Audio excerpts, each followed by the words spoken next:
Here I am, Leon C., aka your Morpheus.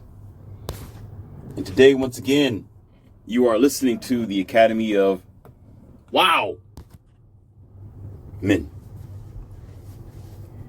And today we're going to talk. I'm going to do my best to just be direct with you and not be distracted or jump off of the subject.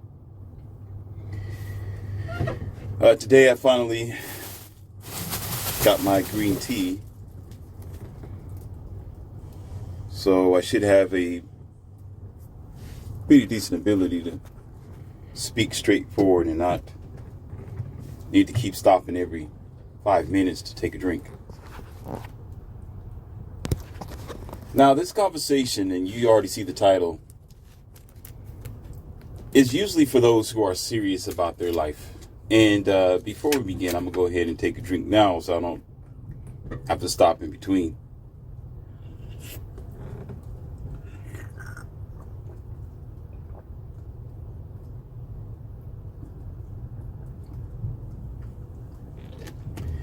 Once upon a time, I didn't like tea because I was a kid. What that means is I had a childlike mentality.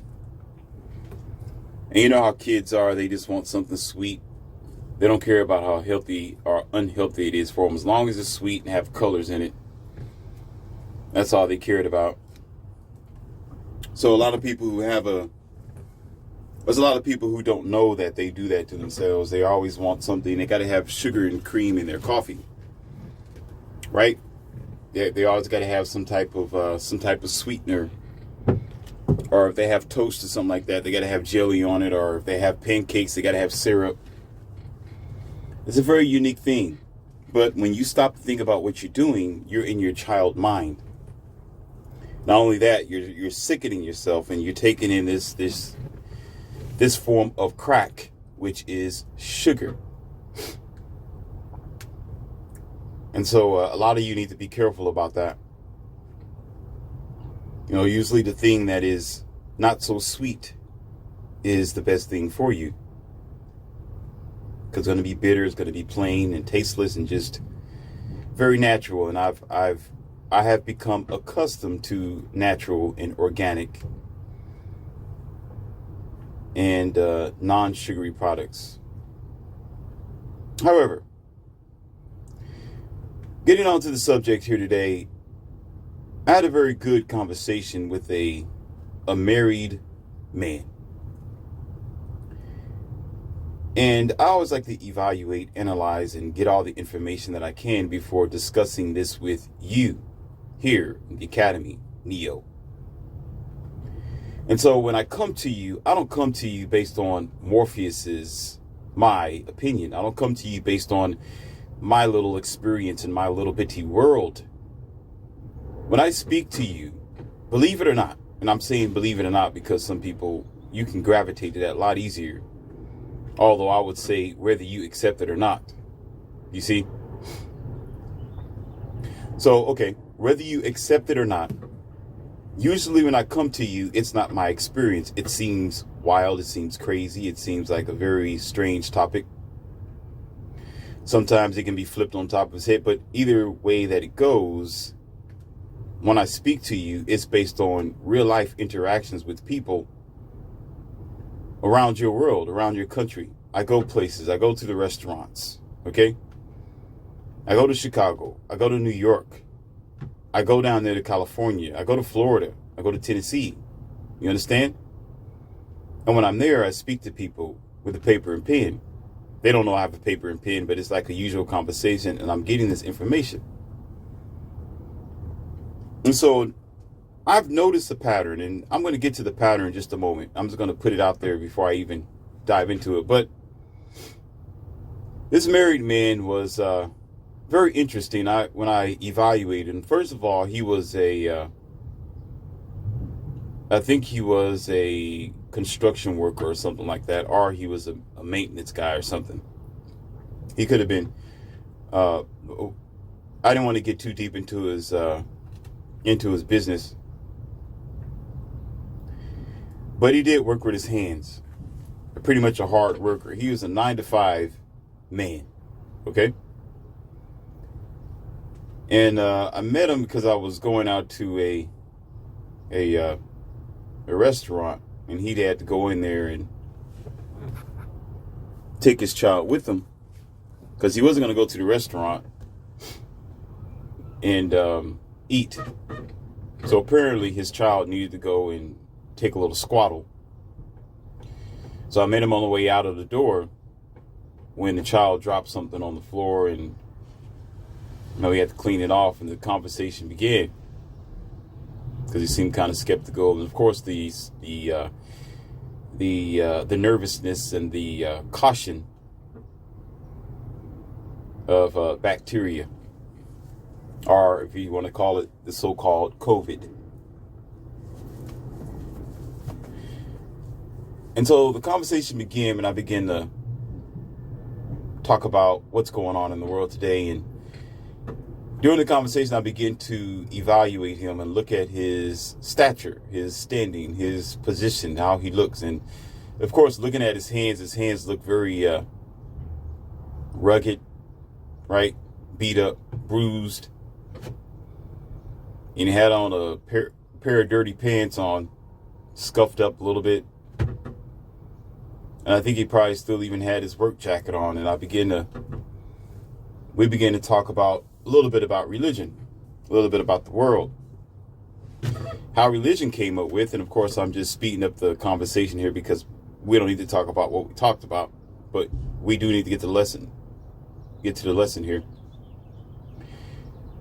Anyhow, we stumbled upon this discussion about God and religion, and people being in fear, and people worried about tomorrow, and that sort of subject. And I try to be easy with people. I don't come at them really deeply, especially if you're going to just have a discussion with them for about 15 or 20 or 15 minutes or less. I can't really give them the Shangri-La. I can't really sit there and grill them for everything, but I can drop a couple of dimes just to see where their mind is. And I told him, like I always tell you, it's very amazing how people think, because the discussion and the lessons I always give to the world practically is that, yes, God exists. Yes, you can say that. Yes, God exists. But here's the thing. You hear me? But God does not exist the way that you have been taught that God exists. Do you get what I'm saying? Do y'all hear me?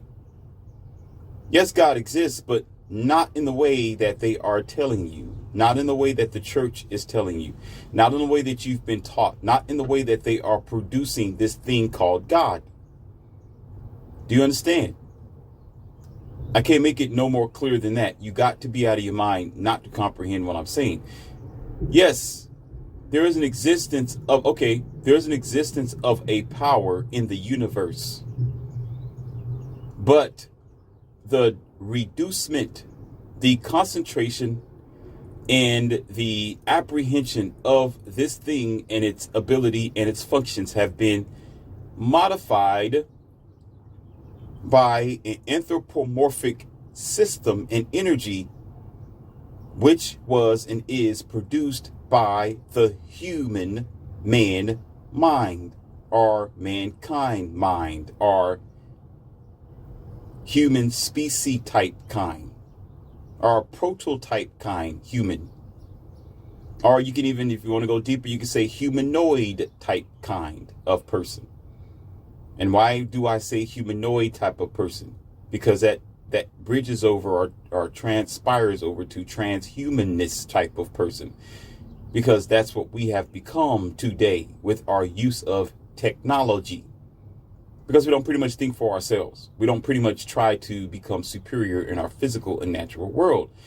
I told you this in one of my other audios. We're always looking for a button, a switch, and putting a computer chip somewhere. So you become what you make. You become what you make. I've learned this a long time ago with my martial arts, when one of my One of my teachers told me that my sword isn't outside of me. The sword is an extension of myself. That's what I was taught. I was taught that the blade, the sword, is an extension of myself. And the moment my teacher told me that, it stuck with me even to today. It burned in my subconsciousness, where my skills, my status, my potential, my martial arts ability have increased because of that very thought, and it have changed my world. It have changed my world, where once when I began, I feared or had struggled with the blade of cutting myself. You understand? Thinking that the blade was outside of me. And when you do that for any reason, you're going to drop it. You're gonna throw it at the wall on accident. Are you gonna bend the blade? Are you gonna swing it at the wrong object? Or are you gonna cut your arm off or your leg? But when you become one with this thing and realize this thing isn't aiming at you, this thing is not here to hurt you, but it's here to project you. You are the master of this thing. Then you will realize the link. Anyway, however, this, as well as the technology that we are being introduced with technology and items and computer chips and unnecessary machines and robots, okay, it is becoming an extension of humanity. Are you understanding what I'm saying? It is an extension of your ability. It becomes a part of you, and eventually the more you use it, it is one with you. And if you want some evidence, listen. If you want some evidence, look at your environment in your world, where we have a problem collaborating with each other without fighting each other. We evolve. Okay, when you have a social media platform, or other people are on a podcast, other people maybe have TikTok or Instagram or something like that, there are some unique things that are made. People are very creative. It looks nice. It looks flashy. The animation is unique. And everyone on their social media platform have their own unique style. But if you notice, some of them compete with each other. Some of them talk bad about each other. Some of them do their best to destroy the next person who may be saying something or talking about something that they don't otherwise agree with. And it happens all the time, even more so when you have a content creator who's reaching 1 million views or 1 million subscribers. You know the gist for what I'm talking about. All right. And on TV shows, it's been like that around the country. There's been plenty of things on even mainstream media that has been the same way, but you don't realize the beef that is going on behind the scenes, not only with themselves and the staff, but with others that might have another studio just across the street. Why is this? Some people say, well, this is human nature. No, you're de-evolving. You haven't evolved past your caveman mentality. You don't have to agree that it is in your genes or it is in your nature to always want to combat against someone, to seek dominance. That's an escape, and that's an excuse. You see what I'm saying? That's an excuse. You can evolve past that. You can change your mind. Just like when you was a kid, you don't think the same way that you used to as the age that you are now. When you was 15 years old, you did some things. At the age that you are now, you shouldn't do the things you used to do when you was 15 years old. That's called evolution. So when an individual or people tell you that it is in your nature to be combative like that, and compete against the next person to get the best seat, you're making an excuse, and it's foolish, and it's very immature. However, the discussion with this guy, once again, ended when I began to talk about God exists, but differently, listen, than what the world wants you to. God exists, but differently, based on the production of the world, based on the production of your pastors, your preachers, your books, your other professors who are otherwise professed by other professors and taught by others before them, generation after generation. And the guy said, well, he went back to the biblical text of the King James Version and began to speak his jargon. And I'm just standing there getting ready to stab my eyes out, but meaning I was just completely bored and disgusted because it happens all the time. They always want to go back to the book instead of referring themselves to reality. It's a very trifling thing that people do often. They don't realize it. Sometimes Christians, religious people don't realize it. When there's a debate or a conversation about something, they always have to go back to the book instead of speaking based on what's going on today, which proves de-evolution. Do you understand what I'm saying? How about this? Oh, are y'all ready? Okay, so your teacher gives you a book when you're 2 years old. You know about the book. You understand how things operate based on that book. It might be, 5 plus 5 is 10, or it might have something to do with the cow jumped over the moon sort of thing, right? Or some Goosebumps books, or the Cat in the Hat sort of thing, depending on what you're reading in that classroom. You're going to read it at that level. You understand? So when you get older, let's just say, for example, that was in second grade. So when you're 25 or 26 years old or older, and you're speaking to other people, or you dealing with the outside world, you don't go back to the Cat in the Hat. You don't go back to green eggs and ham, Sam, I am. No. You discuss with people based on your evolution, based on your knowledge that you have learned. Years later, you begin to realize they were just trying to teach you the very basics, or they were just trying to show you poetry, okay? Or how you can put words together, or teaching you how to spell the word cat, or how the chicken crossed the road sort of ordeal. So when you're dealing with a religious person, when you're dealing with somebody who believes in their so-called faiths, which really is just blind hopes, and hope doesn't come, okay, if you are fulfilled, hope never came, all right? Like walking across the street and you blindfold yourself like a chicken that you are and get hit by a car, okay, which is considered to be blind faith, meaning faith in what? Seeking for what? I know some of you are uncomfortable, but I got to deliver this. I got a point to make, and let's keep going before you start getting fidgety. Okay?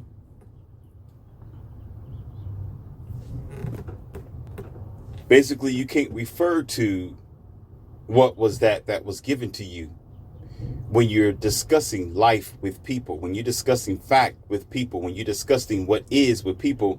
You can't discuss with them what was. Let me say that again. You can't not discuss with them what was. It will be better to discuss with them as to what is. Because evolution comes with understanding that this thing can be done better, or it was wrong, and therefore you have evolved to construct this thing differently according to what's best for the time, or not necessarily trying to manipulate the truth or to manipulate what have happened in the past, but to understand it from the minds that were previously there, or currently there at that time. So you begin to have discussion in a real life overstanding of what they probably went through then versus what you're going through today, and versus what you have discovered based on that religion, or based on your personal experience that you are allowed to go through, based on your relationship with the universal God, meaning your concept of God, your personal concept of God. So therefore, you should have a different vision today than what you have or would have had when you are 2 years old. Because if you're seeing the same thing that a 12-year-old have, and you're 30, you're 40, you're 50, you're 60, when it comes to religion, you did not evolve, and you are a grown damn child, and you don't know it. So the beat comes like this in the drum in the background. I begin to put all the pieces together and look at this guy and look at every other experience that I had with every other married man. The majority of them, not all, I never say all on any of my audios. The majority of the married men, usually, especially in the U.S., oftentimes is a Christian man, or he believes in the gossip that was programmed and given to him on a plate. There's a different story when you see a hamburger sitting on your plate between a white enriched bread bun with tomato and a lettuce on top and mayonnaise and some type of saucy seasoning. That's a different story. It's different when you have to go out there and actually lay the cow down and get the ground beef for yourself. Is somebody with me, or am I standing here all by myself? It's a different story when you go to Chick-fil-A and you eat this chicken sandwich, which tastes well. Yes, I promote Chick-fil-A. You're welcome. You're welcome, Chick-fil-A. Their food is good. It tastes great. Yes, I'm vegan and a vegetarian, but it's still good food anyway. Anyhow. No, I didn't eat it. I just know it because, hey, chicken's good, right? When you taste it. So getting back to this, it's a different story. You're sitting there and the bag is in your hand. You got the waffle fries. You got the chicken wafting in your nose, and some got pickle on it. Whatever topping that you have, lettuce. There's your morning sandwiches and your dinner sandwiches. I think it's called lunch and breakfast. In breakfast, you can have a certain type of chicken. At lunch, you can have a certain type of chicken, and they taste just as well. You have the biscuit chicken in the morning. I know I'm making y'all hungry, but the thing is this, while you're hungry and salivating here, it's a different story when you got to go out there to the farm and get the chicken yourself. It's a different story altogether. Listen carefully to what I am saying. It is a totally different ball game when you got to go out there and chase the chicken. You got to wring the neck. You got to defeather. You got to do the work. You got to pull the parts apart and get busy in order to make this Chick-fil-A sandwich. You will realize immediately how hard it really is. That's a reality that you don't want. And you will realize that you need to be thankful that somebody else did the dirty work, and you're sitting there with this chicken sandwich in your hands. It may have taken you maybe 5 minutes to drive around the drive-thru. It may have taken them maybe 2 or 3 minutes to bring it out to you, right? But if you did it on your own, it will take you way longer than that. Probably half the whole day just to get that chicken sandwich on your table. Are you understanding what I'm saying? So a lot of the American married men don't quite get something I'm getting ready to put on your table. I said all this because you got to put the pieces together. I'm looking at this guy. And yes, he explained to me that he was married, of course. And he tells me about his job. Well, he didn't tell me what type of job he did, because I told you I didn't dig that far into it. But he did say he was a working man. He does his 9 to 5 and pretty much a handyman. Handyman can be anything, right? I respect those that want to stay, his business is his business. But I can tell by his hands and, the scuff on his pants and things of that nature. Fine. But he did describe to me that he enjoyed working, and he was used to working ever since he was 16 years old, which is fine. Used to working with his hands, used to getting out there with the hammer and chisel and nail and this sort of thing. But he said this that really caught my attention, that I'm bringing to you. He said, well, I get what you're saying, Leon C. I get it. I get that, yes, God exists, but differently. But he said, man, there have to be something there, because, during the ancient times and the old scribes and the Jesuits and things like that, the Jewish texts and versus some of the books that we have now, there's some wisdom, man. There's a connection there that's just, that I know something have to be there that we don't quite get. But I know as a Christian man that here we go, God exists. And I know that the Christian faith is right. And I know that he begins to retract backwards and try to defend himself and defend his so-called belief system. Right? You got me? But I did not get into a debate. Of course, what I say, we only got like, 10, 15 minutes if he's standing there.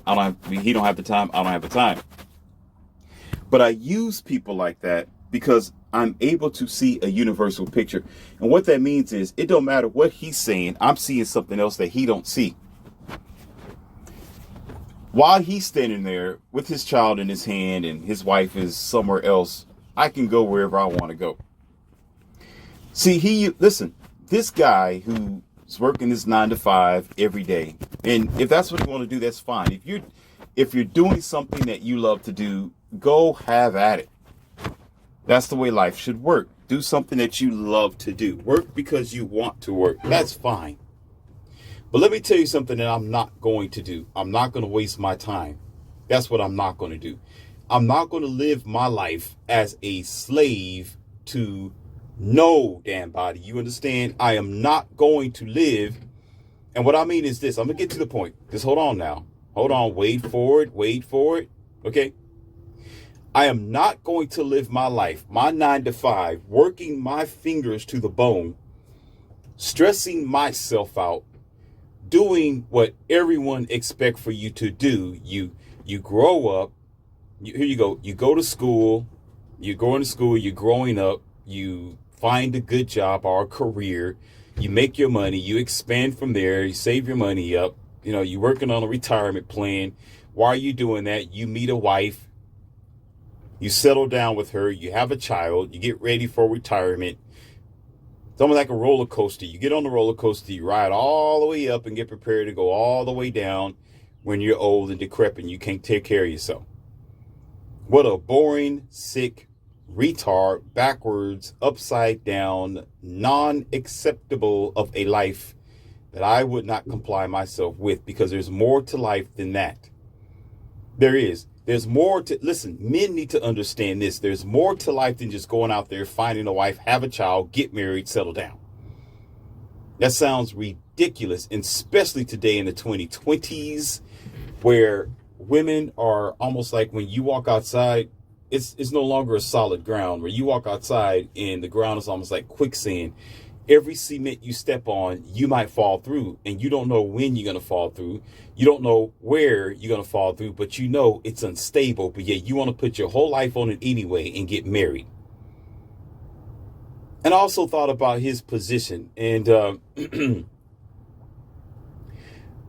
thought about this guy as far as, okay, so here's the thing. Let me see if I can make this clear. In my house, right? My house, I told you about my, I got this studio that's in the patio that overlooks the street. I got this front yard, and I got the backyard, and I got 3 bedrooms, right? They got a bedroom back in the back where my workout equipment is in. I work out in there. And I got mirrors back there, and there's trophies on the walls and things like that. You got the picture? And then, of course, a little nice, elegant bathroom. You pretty much get the picture. I don't want to go too much in detail. You're going to be like, let's go ahead and make a magazine of better homes. Well, I could if I wanted to, but I'm very, exclusive. And so when I go home, it's peace. I'm always gratified that I can go where I want to go. I can relax as I want to relax. I'm not looking over my shoulders for anyone. When women come over, there's no ring involved. There's no obligation there. But if she flip out and she mess up, she don't have no opportunity with this decent, high quality male anymore. But there's no her running the show. I'm running the show, and I'm running my own show. I don't have to worry about her taking my child away from me, or a child away from me, because I don't go down that route anyway.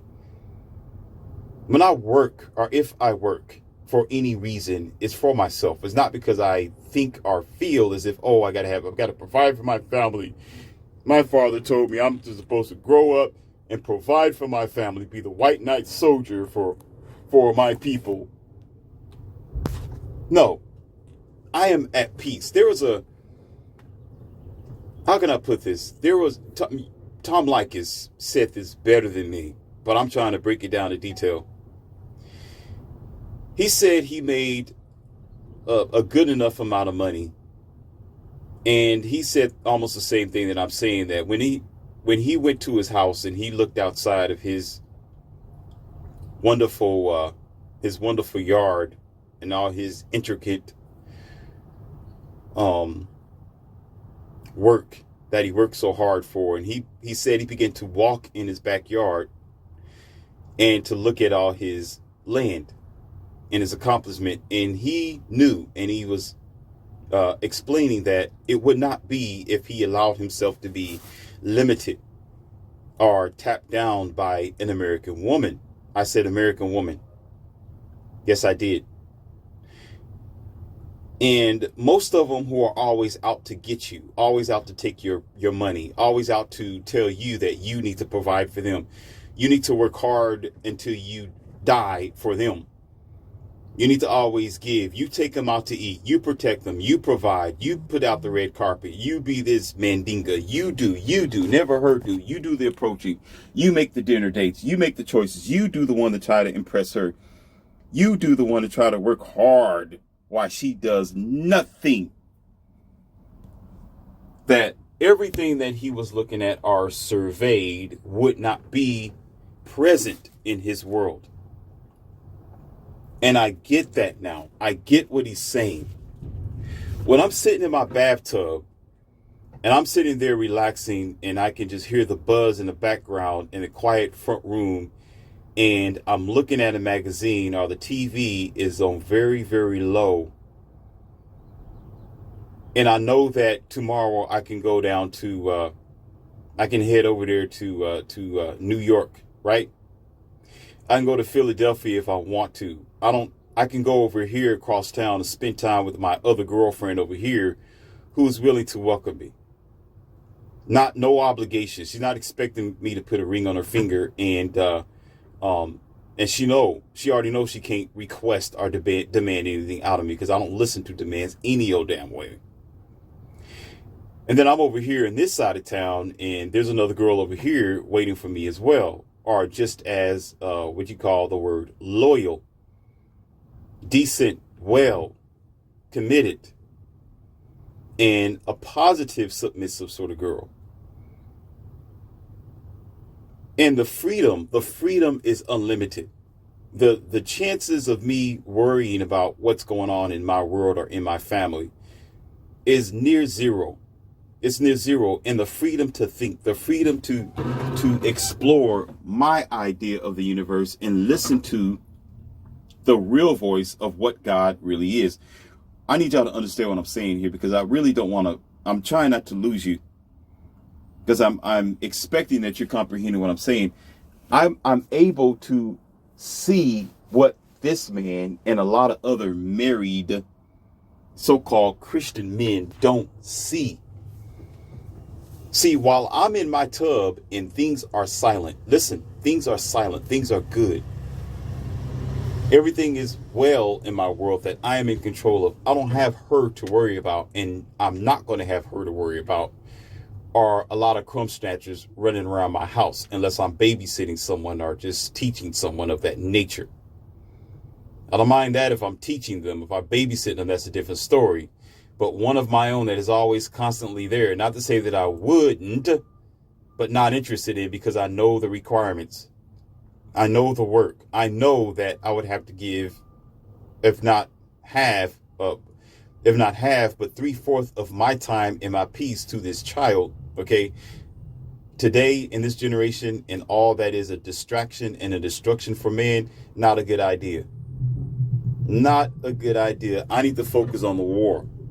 We're at war right now. I need to focus on what's going on, so I don't get myself entrapped. Because when you're at war and you have all these other obligations, you don't see what's going on. You cannot see the enemy coming, and you get swept underneath the tornado, which what most men do. That's why they end up getting the red pill the hard way. I've gotten the red pill the easy way. And so here's the thing.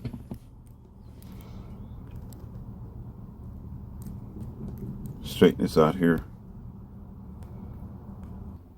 Some men, not all of them, remain in their slave-like energy. And what that means is you are told that you are supposed to do a certain thing when you are a child. You're supposed to get up, grow up, right? Grow up, get a job, take care of yourself, get a wife, get a child, and that sort of thing, right? So a lot of men they're willing to do that and not concern themselves with what's better, what's bigger in the universe. Now, I'm not saying that marriage is the end, because it really is for men. It is, but men don't get it. But it's not the marriage that's the problem. The unity is fine. Okay, the unity is good when you find that right person. But the marriage contract is a very terrible thing to get yourself involved in. But the point that I'm trying to make on this one is this. I can understand getting with a woman that you really love, that you really care about, and she's earned her stripes. She's been diligent. She's been honorable. She's been loyal. She's been feminine, fit, and cooperative. I get that. I know how valuable that is, and it's a good possibility because it's not for everybody, but there may be some men who get lucky enough to come across a unicorn that's so rare. But most men that I evaluate, that I have a conversation with, that I talk to, they're stressed out. So what started, the reason that I decided to bring it to your attention was the way that this man looked in the conversation before we walked away and his child came out of the bathroom. He began to discuss how stressed out he is. He began to discuss how many hours he got to work per day. He began to talk about not having enough time for himself and not having enough room to adventure the world that is available to him. Are you getting what I'm saying? But yet when he said this, he immediately always retract and say, well, it's just it is what it is. Or that's just what a man's supposed to do. Well, you got to take care of the home. Happy wife, happy life. Do, do, do, do, do. The usual scenario over again and retracting. Getting nowhere with this guy. Like a waste of time. It was a waste of a conversation at this point because they never come out of the show. They never see the light at the other end of the tunnel. They never understand what they put themselves in. They never understand that they clamp themselves down on the often. Yeah, there are successful marriages. There are successful relationships. Yes, indeed they are. But the majority of them that I come across, they're not happy. They're not good relationships. They're just going through the motions because mommy told them to, because their church told them to, because they're Christian or Catholic. So they can't break free of what they have obligated themselves to be a part of because they didn't want to see the bigger picture of the world. The statement is this. As a single man, yes, I am not married.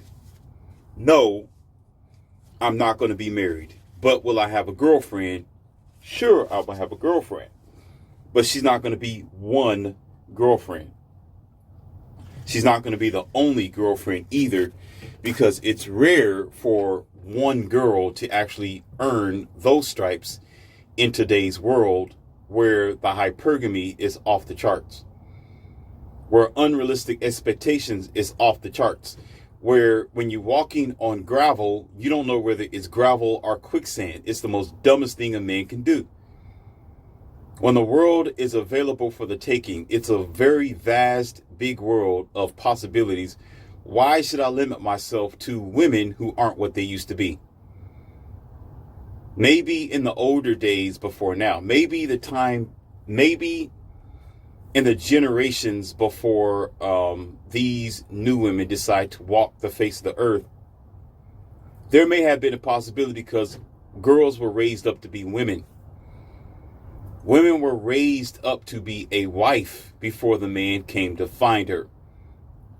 They dressed cordial. They provided themselves with a sense of preservance. They didn't have yoga pants. They did not tattoo their skin up. They didn't color their hair. They didn't color their hair and say that they're an anime character to disguise the fact they just really want to color their hair. They didn't put a whole lot of nip tuck and Botox over here and there. They were natural women. There was more of an abundance of natural women than what it used to be.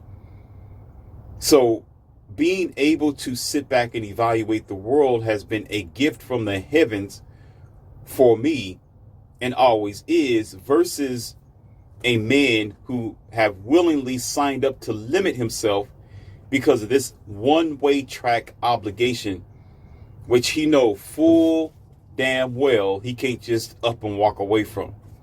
He's under restrictions. I'm not. He's limited. I'm not. But yet most men that get into it, knowing that they don't want to be limited, even if they claim that they are not limited, they have to actually get validation from their wife. They got to get approval from their wife. They got to sit there and talk to their wives about what they want out of the world. And most times they're not going to say that when they first meet that woman or girl. Sometimes 12-year marriages, like today, a 12-year-old marriage, today you have learned something different to what you're going to do in your relationship or what you want. But when you first met that person, you probably met them at a time where you wasn't so sure. Or you was enjoying yourself, or you was going through the motions, or you just felt good about yourself that day, or they were your best friend and you thought to just go ahead and give them a shot. So sitting down and telling them that, hey, one of these days I just might jump over the fence. One of these days I just might want to go to California, and you won't know what happened until I get back. It's going to be like you don't know what happened, but you know something happened, but everything is still good. You got food on the table. I'm taking care of you. The kids got clothes on their back, and you're fine. Right? I got to go places. I got to do things, baby. And I can't limit myself. I'm an ambitious man. As a matter of fact, let me put that out there. Let me stop right there because some of y'all catch up on that one. Ambition, passion, and desire. Ambition, passion, and desire for life, not limitations, has always been my goal. Has always been what's important, because those particular things is going to surface eventually, where when you are ambitious, you have desires and you have goals, but yet you have these obligations of this marriage that isn't so colorful like it used to be. The obligation to your children that is not so colorful like it used to be. That there's nothing wrong with the children. It's the fact that you've taken on this responsibility a long time ago, and you didn't think about the future results. You know what I'm saying? Because now this is what I get on often. I'm going to speed up the process because I know I can talk too long, but I'm going to save it for another audio.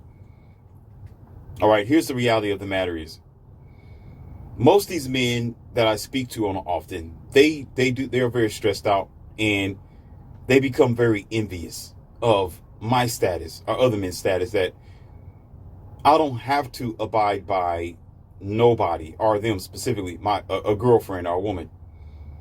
I don't have to sit here and worry about will she get upset that I'm with Sarah or Brandy or Sandra. I don't have to worry about getting her approval for any damn thing. I can do it because I'm free to do so. And if she want to line up, she's going to be lining up to a group of women. It's not going to be her by herself unless she thinks she's my Valeria. Go back to that audio. You know what I mean by my Valeria. If she's not Valeria, she's not going to be the only one. Women are capable. Today, not in the past, today they're not capable of that. Years ago, maybe, sure.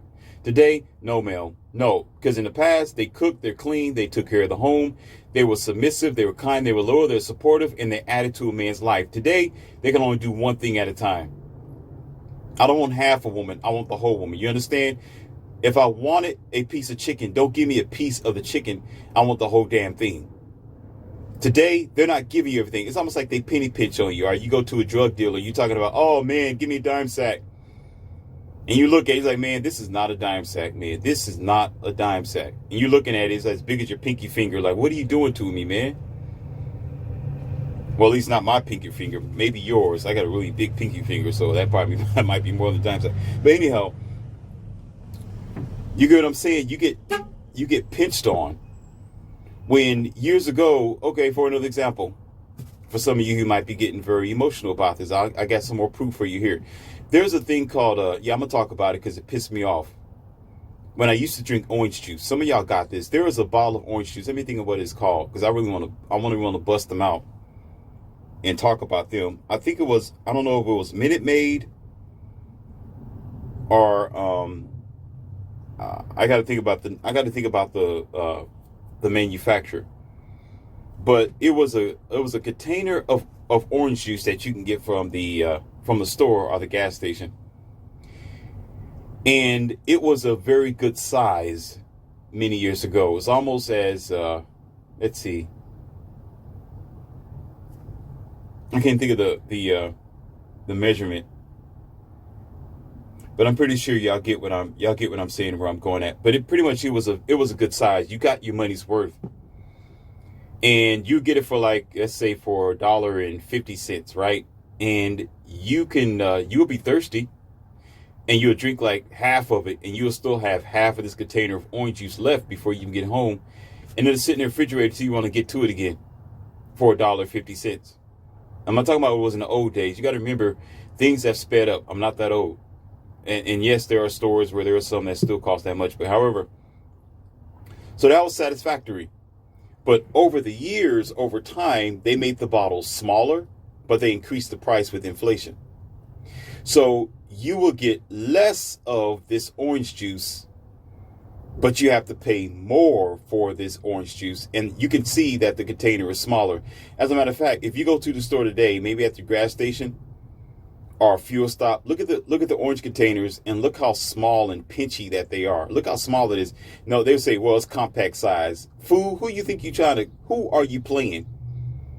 You think I was born yesterday? No, sir. I'm not your fool. Oh, this is compact size. You can put it in your child's backpack, or a woman can put it in her purse. That's very stupid. It's almost like you go to the store and you're looking for some milk. You want a gallon of milk, right? And then they make it really, really small. Say, here you go. Here's your gallon of milk. We're doing it on purpose because we want to compact. No, you want to go in there and buy something that's going to last a little bit longer than that. That's an excuse so they can buy your product, ask you for more money, but give you less. Right? Dope dealer type of stuff. Yeah, okay. Yeah, it's a high quality, man. It's a different type. You know, we added some stuff to it. It's a lot more potent, so I got to give you less of it. It's expensive. They like that on the East Coast, some dumb stuff like that. And you're dumb enough to spend more on this thing, more money on this product that's actually the same product, but it's less of it from a lie. So equate that to the modern day woman today. Listen to the hell of what I am saying. I already know by doing my research, all right, by experience and by seeing the world and by counseling people in conversation, that the quality isn't what it used to be. Years ago, wives, mothers, grandmothers told their 6-year-old daughter, one day you're going to get married. Let me prepare you when that day comes. Marriage is a good thing. Do this for your husband. Do that for your husband. Let me teach you how to knit. Let me teach you how to cook. Let me teach you how to take care of the home. Let me teach you how to draw the blinds and things like that. Let me teach you how to take care of if you have pets. Let me teach you if you have kids and children. Let me show you some things, and let me show you how to bake this cake. And the children or the daughter will be in the kitchen, or she will follow her mother or her grandmother while she is training her and raising her up to be ready for a man. Now, today, none of that is happening. Nobody's in the God-given kitchen. Nobody's sitting there telling this girl, hey, one day you're going to meet a man. It's like, no, just figure it out. No, go get a job. Forget about him. Don't try to cook. Just don't worry about it. There's a Chick-fil-A around the corner. There's a McDonald's around the corner. There's a Boston Market around the corner. Don't worry about it. If you can't make it, they got it ready-made in the store. So if he wants something to eat, just go out there and get some frozen food from the frozen food aisle and bring it home to impress him. You know what? We're going to call this meal Hungry Man. Give him a Hungry Man meal if he wants something for work. Don't go in the kitchen and cook something from your hard sweat, tears, and love and greasy elbows. Just let the manufacturer plant cook him some food instead.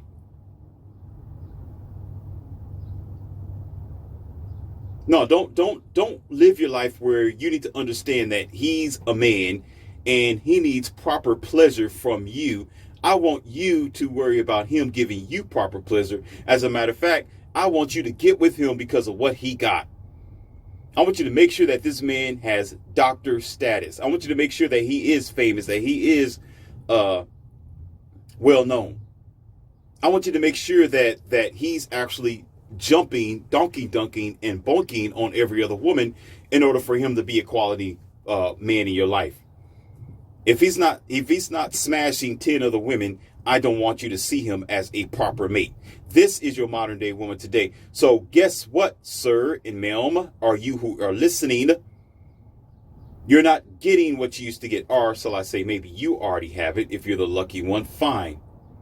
You know, let your billows, your cotton candy land, and your powder puff girl and what do you call that, Care Bear lifestyle do you well. But the reality states, the statistics states, and the fact that there's more single women than there ever used to be in the history of America, and it's going to be more in the year 2023 coming. Okay, that they are not doing what should be or can be done for the sake of quality or building a family or a future.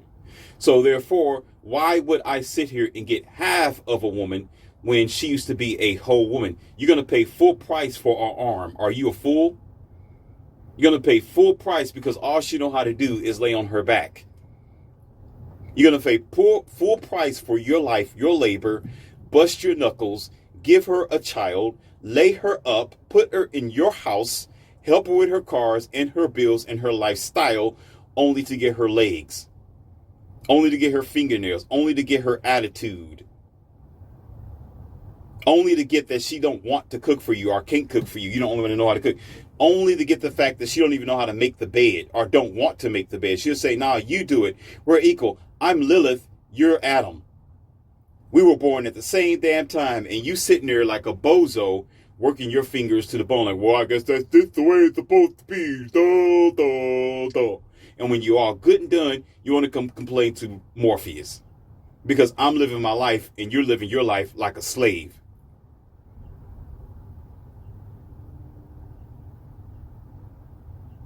I hate to say it like that, but that's a fact. I need several of them to make up for the one that is absent. If the one was present, that might be a different story, but too bad she's not present and haven't been for a long damn time because she's not born yet. Because all the rest of the so-called that are here in the modern day world, they are out there getting the bag. And no, I'm an entrepreneur. I make my own money. I'm doing this for myself. I don't need to take care of no man. I don't need you to, no, forget that. He's going to have to do for me. I'm not going to support him. You're going to have to support me, Morpheus. Pay my bills. Come live in my house. Come do what I want you to do. You're out of your damn mind. I'm a man, and you better be for damn sure I'm an alpha man. I'm not going to sit underneath, around, under, or equal to you because we're not. We're not equal, ma'am. No.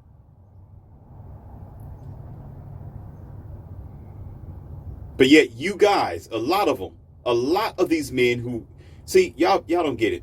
Y'all don't get it. It's not cotton candy like you think it is. These are guys who just thought, oh, everything's going to be okay. I'm going to do it the Christian way and I'm going to get married and cast my pearls before the swine. That's what I'm going to do. And if it was all great, like you said, if it was all great like it's supposed to be, if it was so wonderful, okay, why is more than half of the dilemma of marriage and relationships something that people are very disgusted of. It was so wonderful of a theme. It's not as wonderful as you think it is. It's only the 20 to 30% that might have an okay relationship. 20% of them are suffering. 10% of them are stuck there, can't go nowhere, in a miserable, abusive relationship. And actually, that's the reverse. More of them are in that relationship. They stuck there, can't go nowhere. Well, I got this 16-year-old. I can't do nothing now. No, you can't. No.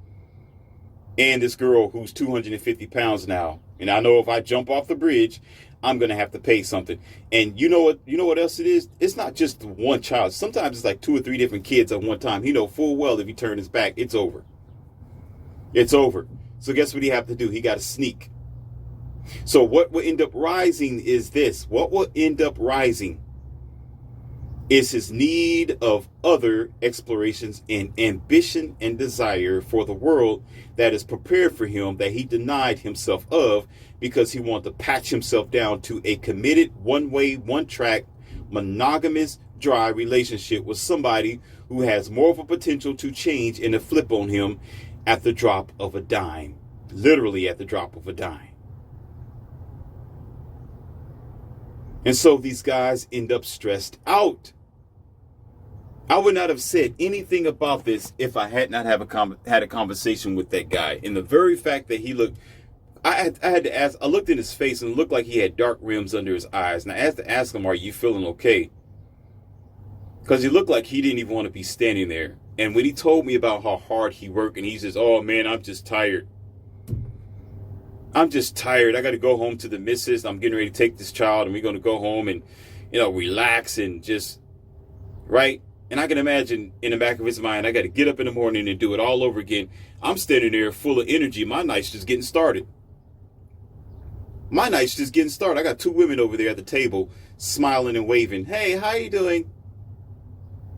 And he's standing there like, oh, I got to go home and just be my humglum, boring, lofty, weak, limited life.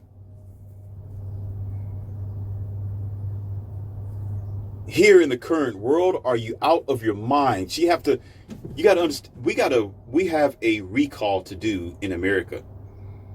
We got a recall to do. We have a change that needs to come in order for us to get back on track. Women really need to take responsibility of their actions and the very fact that they've been misled by the femme movement. They really need to retract to change what we're dealing with today, because we're not getting better. We're only getting worse, because the more you try to tell somebody, the more you tell someone that they're on the wrong track, the more they want to be defiant because they think their defiance is a form of freedom. Let me say that again. The more you try to tell someone who don't want to take accountability or responsibility for their actions and never needed to because of white knight betas, the more they're going to be defiant and go against what need to be done or should be done, because to them it's their form of independence. It's their form of freedom, but it's not a form of freedom. It's a form of destruction because they've been misled. See, in my case, when I talk about my women like I do, listen, you think, oh, it's because Morpheus want to be free and it's a form of independence. No. Check this out. It's a form of safety. My situation is different than what you would say will be considered if a girl say, well, I'm just independent. I don't want to depend on no man. I want to do whatever I want to do. I want to get the bag and I want to be able to control myself. I don't need a man to control me. Versus myself. You would think, okay, so what's the difference between you and her when you got these 3 girls? Because here's what a lot of people say, because you're afraid of commitment. Right? You're afraid of commitment. Or you just want to go around and play. You want to go around and be this mandinga. You want to go around and think you some type of king swooping up all the women. That have nothing to do with it, ladies and gentlemen. I am protecting my manhood and I am protecting myself because I know the game. I know what time of day it is. You don't know it. I do. It's protection. You'll say, well, how come she's not protecting herself? Law of nature. It is nature that a man is supposed to lead the way. It is nature that when a man is successful, she's going to benefit. It's not going to be the other way around. When she's successful, when she goes out of the cave, when she goes and decides to hunt the bear for herself, when she's in the lead, that's putting the cart before the horse. It's not going to be successful. It never has been, and it won't be. Therefore, the positions that men are mostly put into with this woman who's you're only buying the arm for full price of her whole body, basically, you're going to put yourself in a disenfranchised situation, a hopeless, here's your word, hopeless situation, where there's no proper guidance because you accepted a lower standard of living. And therefore, you find yourself cheating the man, that is, a man. You'll find yourself frustrated. You find yourself wanting to be ambitious, and you can't because she's there. You'll find yourself wanting to go places to do things. You can't because you got your kids. But in order to do that, you got to leave them behind. What does that mean? What does that mean, Morpheus? What does that mean? Okay, high value male. You ready? That means when you got resources, you got options, you got businesses to take care of, she's going to be left at home and your child as well. You can't drag them with you 24 hours, 7 days a week, all the damn time. If you're going to be ambitious, if you're going to be driven, if you're going to have goals in your life, she's not going to be taken care of 100% of the time. She's going to be left behind, sir.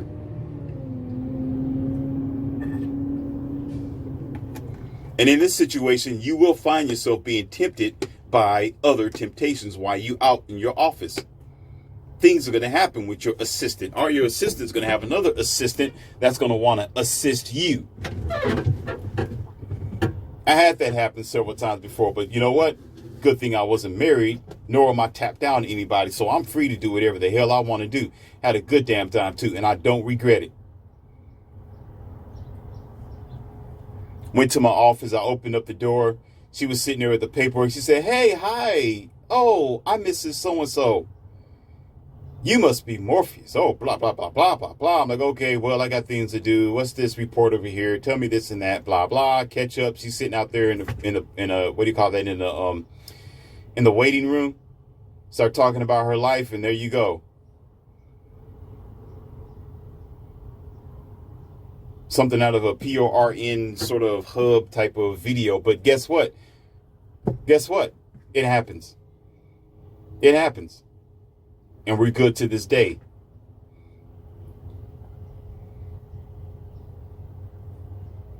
Then eventually, while you got your back turned thinking that you're doing well, you know what? Women aren't stupid, because guess what? If I was in a relationship and while you're married talking about, oh, I want to be ambitious, I want to travel the world, I want to go places, can you watch my child for a month and a half, or you leave your child while you go over there to Brazil somewhere, right?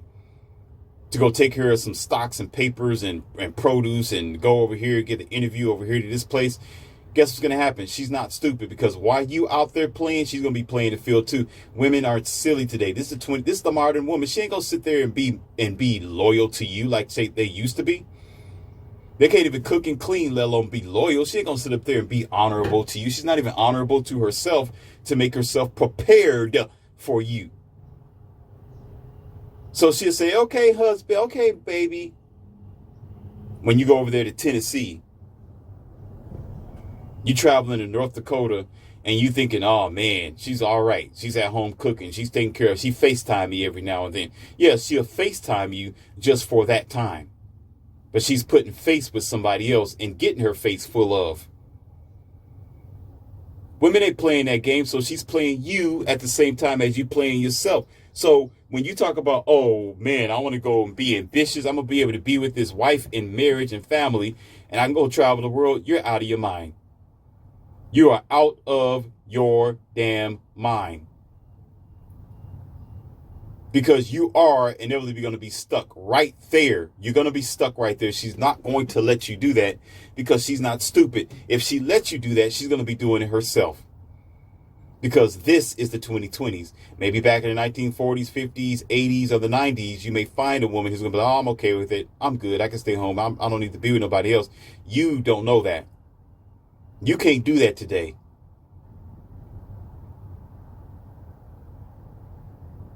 And then you find out after about 12 years, she don't love you no more. Why? How come she don't care about you no more? How come she don't care that you're flying free everywhere? That's because somebody else is flying free inside her when you're gone. Because you want to be ambitious at the last year of your life. What I mean is you want to be ambitious later on in your life after the fact instead of thinking about it before the fact. You should have thought about this before you said I do in a committed relationship, a monogamous relationship at that, where you stuck at home in your so-called slave mentality. It's what men's supposed to do. We're supposed to get a job, and we're supposed to have kids, and we're supposed to get married, because that's the Christian thing to do. That's the slave thing to do. You don't know you're going to change, buddy, and most times they do. I end up helping these types of men. And they get so stuck, they get so bitter, they get so hurt. Listen, they get so hurt where these men's only comfort zone is a beer bottle. These men's only comfort zone is their garage, their Harley Davidson. The only comfort zone is to run down the street to the pub for a few minutes because nothing else is working for them. They know they got to go right back home to their boss, their real boss, and pay the piper.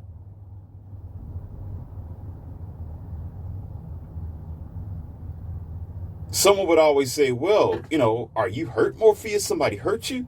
Was you in this situation? Or how do you know about these type of guys being married like this? Because you don't know what's going on at home with them. You don't know how the relationship is going on between him and her wife. Him and her wife, it's funny. You don't know what's going on between him and his wife. You don't know what's going on at home. You don't know if they're happily married. You don't know if they're not cheating on each other. Maybe she's okay with his lifestyle. Maybe they grew up together. Maybe they graduated from college together. You don't know that, Morpheus. You're just talking BS. Ma'am, do me a favor. Do me a really big favor right now, and everybody else on YouTube. Take your funny little red lip that's on the ground, put it back up to the top lip, and I want you to staple it there. Before I say the word shut up, because you don't like that word. Shut up. Because you're talking stupid. I'm talking facts about what this is not my struggle. Listen. This is not my struggle. I don't have a ring on my finger and I'm not going to, but it becomes my struggle because these guys are my friends. These guys are my associates. These guys is around your country. These guys are some of them are businessmen. These guys are Christians. These guys are in the churches. These guys are around you every single damn day. Go ahead and ask them out. Go ahead and say, hey, man, let's go shoot some pool at night. You're going to be like, man, I can't do that, man. I got a woman in there telling me what to do. These men are the one talking about, man, I want to go down to the Mardi Gras.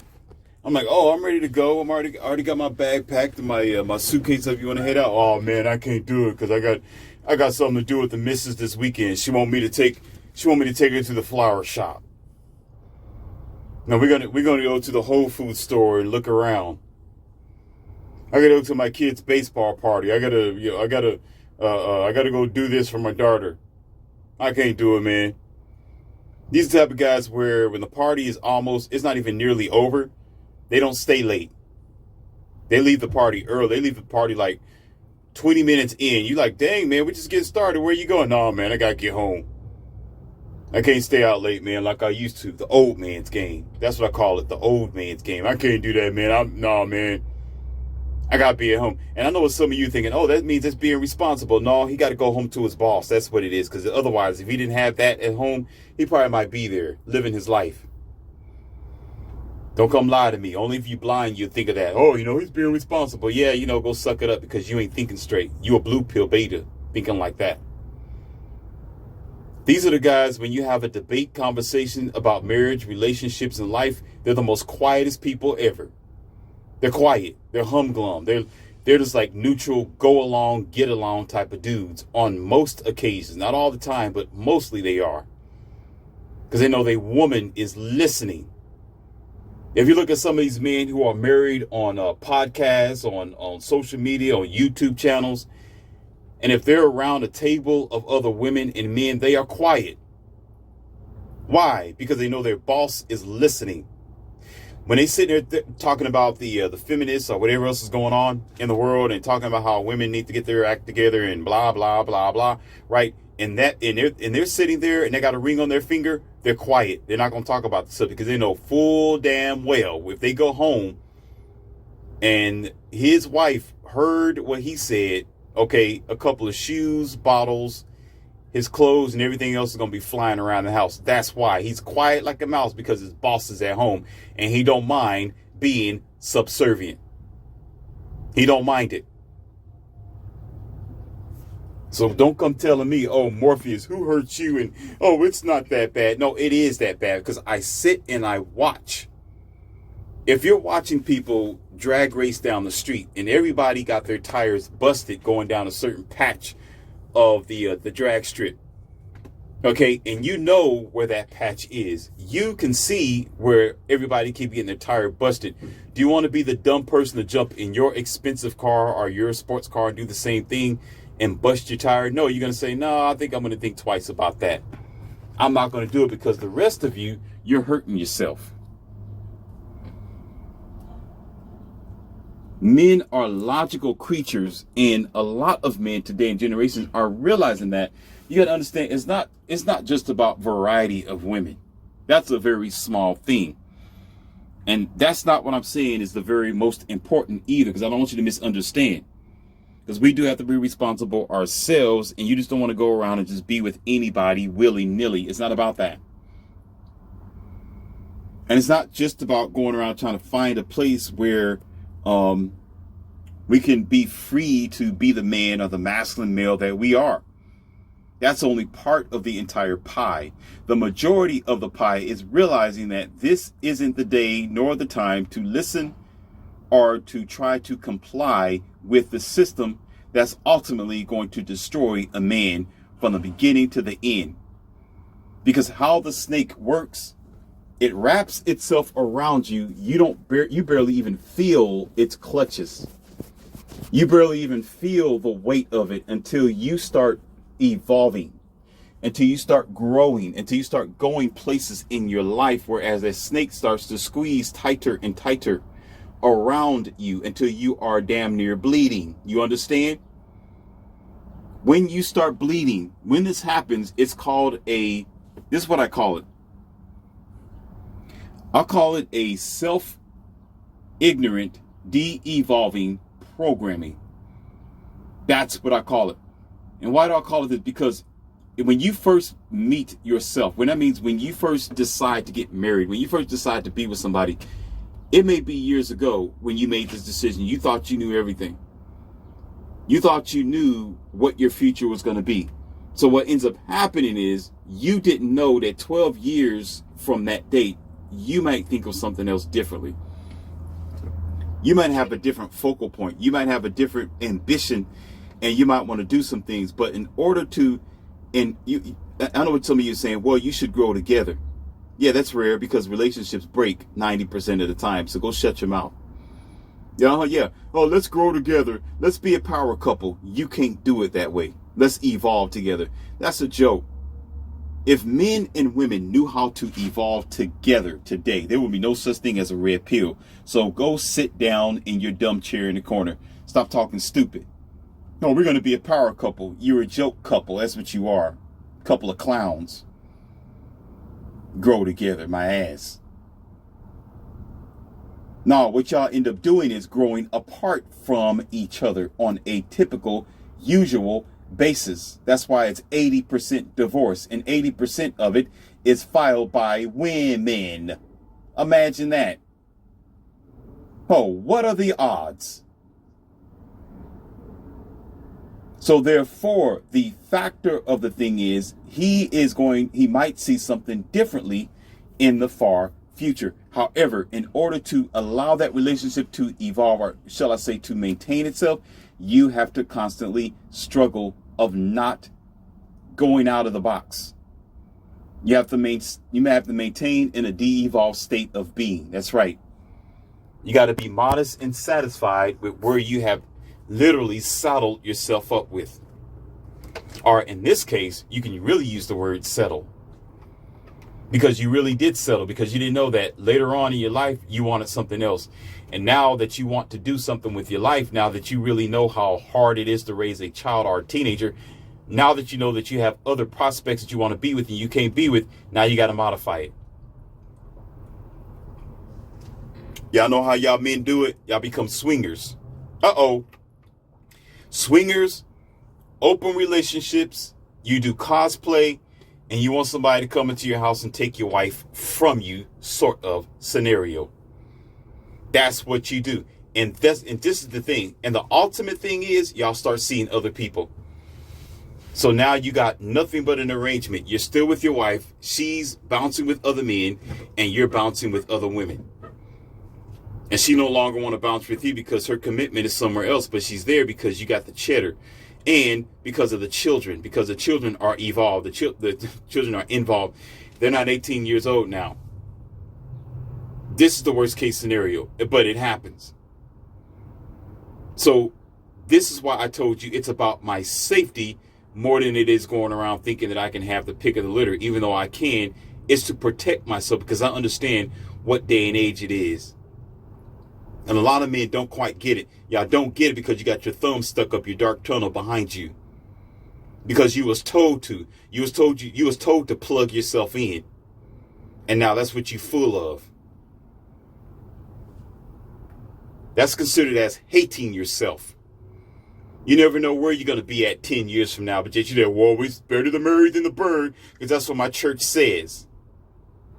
Better to limit myself and be a peon and a puppet and a white knight soldier for somebody who quite don't deserve it.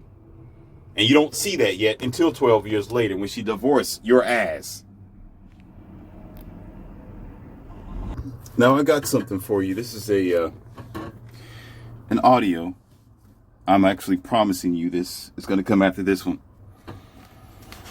I think of the title. The title down here is called Walter and Jane. To let you know that now it's going to be kind of different. Walter and Jane is going to be based on relationship, the end road of relationships, and why I can speak the way that I am speaking.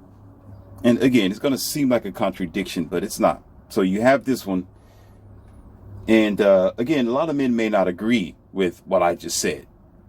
I'm not looking for you to agree. I'm looking for you to learn something differently and look at it for yourself. Because for you in your life or whatever you're going through, you may see it the way that it is. Meaning you may not see the details of just, the average couple. A person who just grow up. They've been in school, they meet their high school sweetheart or their college sweetheart, this sort of thing. They play the field for a little while, they get a good job, and they're with this person, and they're Christian. They go through the motion, and they get married, and they settle in. You see, I'm avoiding the word settle down. You see that? Settle in or saddle up. And they do this on the often, and they complain. They're complaining, okay?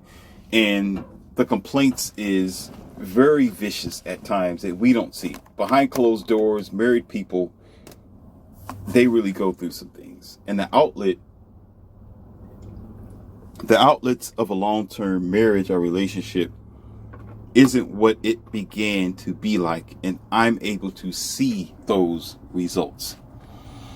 And I'm very thankful, just like Tom Likas, I'm very thankful to be where I am today and not have fallen into those traps. I'm thankful to be free to be myself, that my manhood is taken care of. My life is where I need it to be and where I want it to be. Because the one thing I don't want to be this guy who's working every single day from dusk to dawn and not knowing that the world is bigger than that, not knowing that or shall I say, not being able to explore the extra avenues of the world. Because women will somewhat promise you. They will say, well, I'm not going to try to prevent you from your freedom, baby. I'm not going to stop you from where you want to go. You want to go hang out with the boys? Go hang out with the boys. You want to go out with your guys and go shoot pool? Do it. Go golf. I'll just stay home. They'll say those things. They will say, I want you to be happy. Or, I know that you take trips out of town and I'm not going to stop you from taking trips out of town.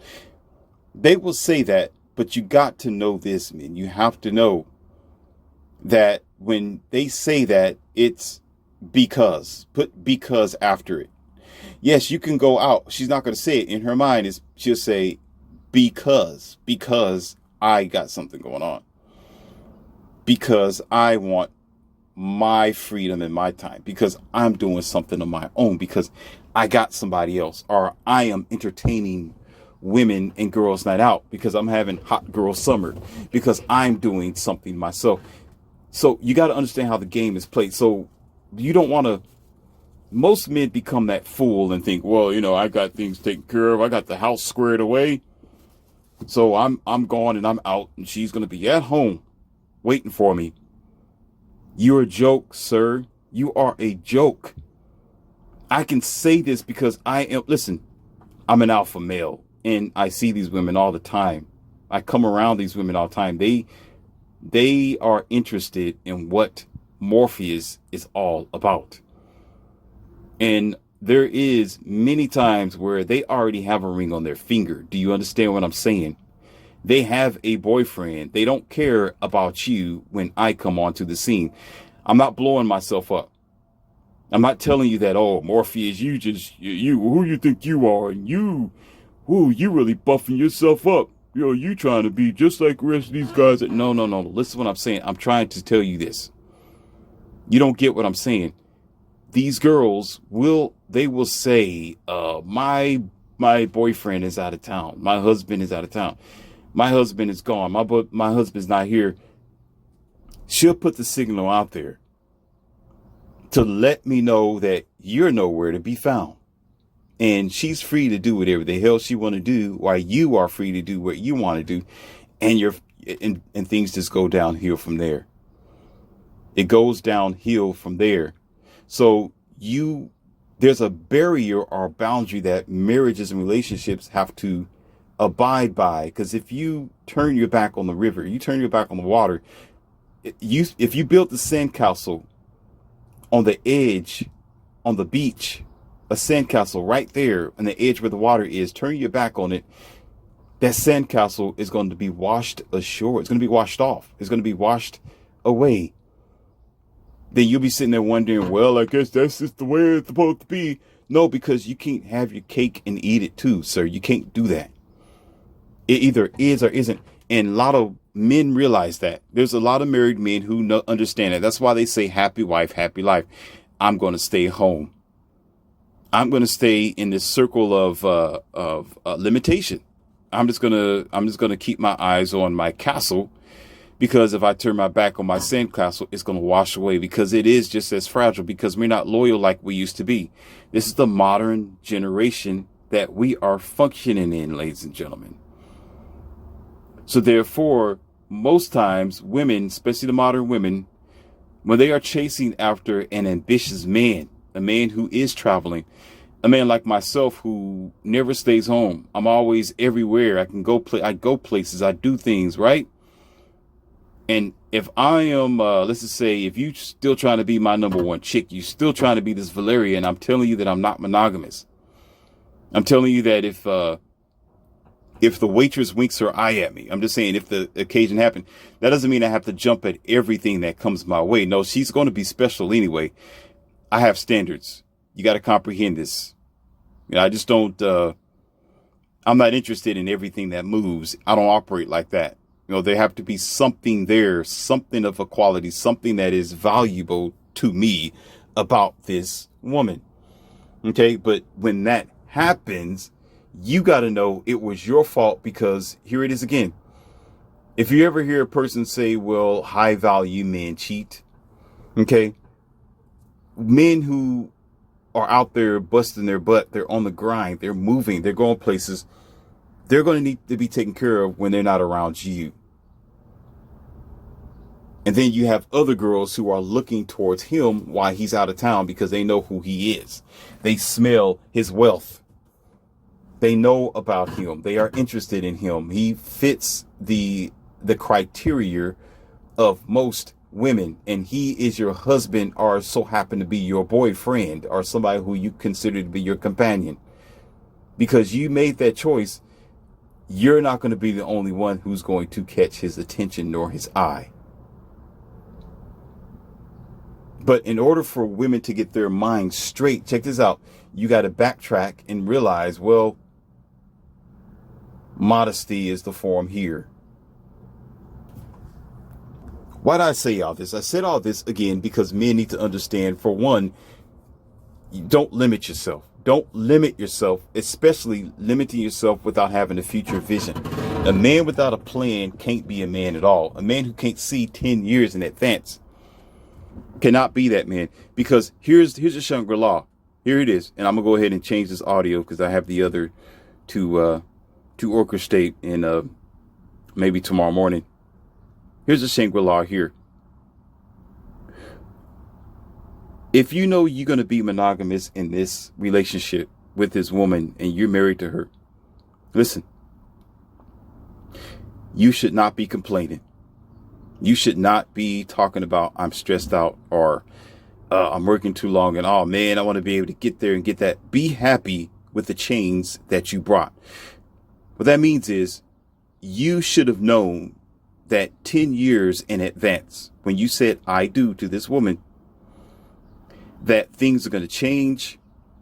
The terrain is going to be different in your relationship, and you're going to see different goals that you may want to pursue. You're going to have to be satisfied and content that those goals, those desires, and that ambition may have to be squashed. That's just the reality of it. Take it or leave it. You can't change nature. It's just the way it is. You're going to have to accept the fact that you have a responsibility now, and it's not going to always be cream cheese, cotton candy, and the balloons all the time. Where that you're going to hit your ceiling, where you're going to want to go places and do things, and you may not be able to do it because of your obligation at home. So when you come across that bridge and you come up with a different idea 15 years later, you're going to have to accept the fact that you need to be responsible and content with what you signed up for. If you're complaining, that means you didn't have long vision. You sitting there stressed out, drinking beer, and you mad at the world, and you got a beer belly, you're looking frustrated, you bald head, big-eyed, bubbly, zombie-act looking. You can complain. You signed up for it. If she gains 250 pounds, she got 3 kids, she don't want to work out, Jenny Craig can't help her, and she's eating tacos out of her butthole. You don't have room to complain. You signed up for it. So you should say, well, I'm manning up my responsibility. Yes, sir. Yes, you have to, because you've been warned multiple times. And you who are 21, 22 years old, or you are interested in getting married, you need to listen to that. You need to understand that you have 2 choices there. Be free or limit yourself. Because even when you do get to the point where you're in a relationship, y'all been together for 12, 13 years, and she's like, oh, go out and do your thing. I don't care. You need to be suspicious. And because the juice is gone, and because there's no more love for you. We're not making love no more. You don't even try to change. She don't even feel the same. It's not the same. Oh, what am I supposed to do when we don't feel the same? Something's going wrong. Something's going wrong. And all you can think about for the rest of your relationship is the exit door. Do you see that exit symbol I got right there on the thumbnail? All you looking for is the exit door, because you didn't know what you was getting yourself into. Because I'm a Christian, because this is my religion. It's better to marry than to burn. That's what we supposed to do. Limit ourselves. Instead of understanding that if you sign up for it, there's always a warning sign that if you do, remember, you had a choice not to do it, but you decided to because of. Remember I said that because? It always going to come after because. This is Leon C, aka Morpheus, and I have more for you to come because I can. Because I can.